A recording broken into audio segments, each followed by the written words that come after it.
الحمد لله الحمد لله وسلام على عباده الذين اصطفى رب أعوذ بك من حمزات الشياطين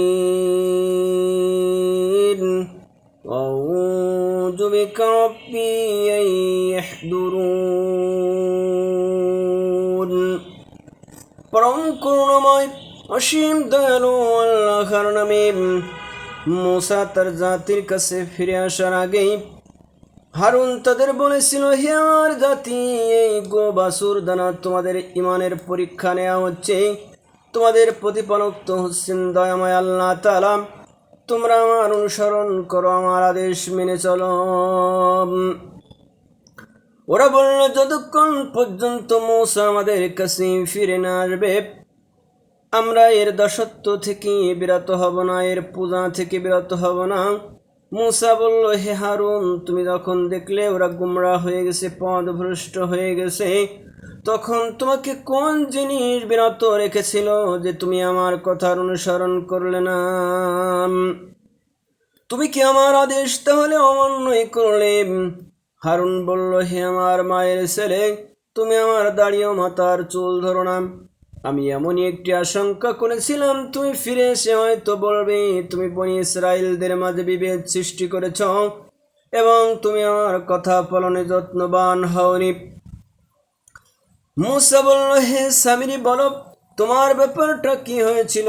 সামিরি বলল, আসলে আমি যা দেখেছিলাম তা ওরা কখনো দেখতে পায়নি।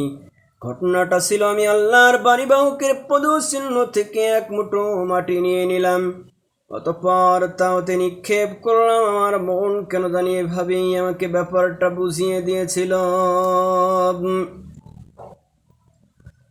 মুসা বলল, চলে যাও আমার সম্মুখ থেকে, তোমার জীবদ্দশায় তোমার জন্য এই শাস্তি নির্ধারিত হলো। তুমি বলতে থাকবে, আমাকে কেউ স্পর্শ করো না। এছাড়া তোমার জন্য আরো আছে পরকালের আযাবের শাস্তি, যা কখনো তোমার কাছ থেকে সরে যাবে না।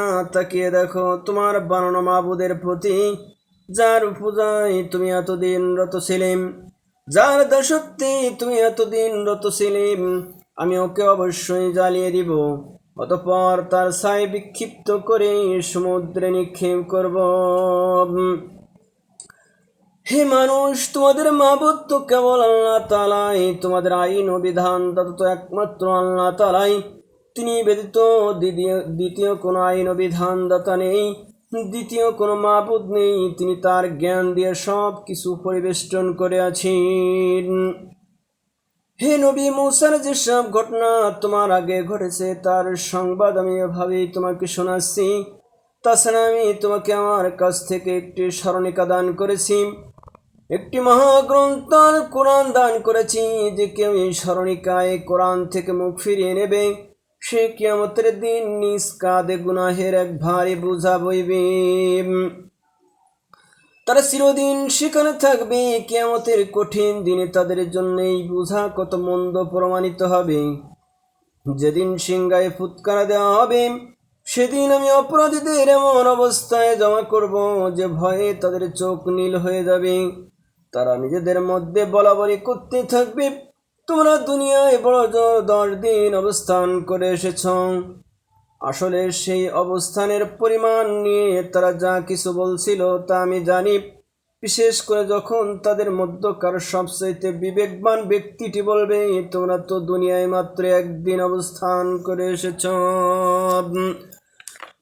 সুবহান রাব্বিকা রাব্বিল ইজ্জাতি আম্মা ইয়াসিফুন ওয়া সালামুন আলাল মুরসালিন والحمد لله رب العالمين।